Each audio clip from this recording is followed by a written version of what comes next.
Well, I think on everyone's mind is the shifting federal landscape. We've had federal policies that have sort of increasingly really helped with the clean energy transition, and I think folks are concerned right now about some of the changes in the bills that are going through Congress right now, and I think the conversation is both, what do we do to really make sure the federal government remains a partner in the clean energy transition, and also what do we do when those policies change, if those policies end up changing as we expect they will.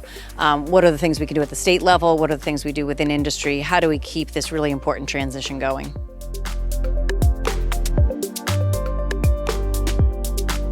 The comments that were being made is we can do hard things, and I do believe that, but we can only do hard things with these cross-sectional, cross-jurisdictional kinds of conversations. We can only do hard things when we have, political leadership plus grassroots leadership plus environmental justice communities plus tech industry plus clean energy industry plus labor unions plus all of that working together and having those cross-cutting conversations, brainstorming, connections, relationships. That is how we're going to do hard things. And so this conversation, which I'm honored to have been invited to be a part of, is part of that.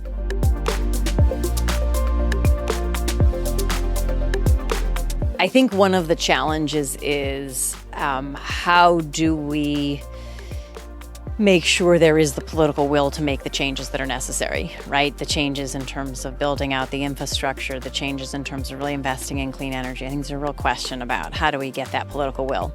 It's my hope that it doesn't take further crises to get that political will.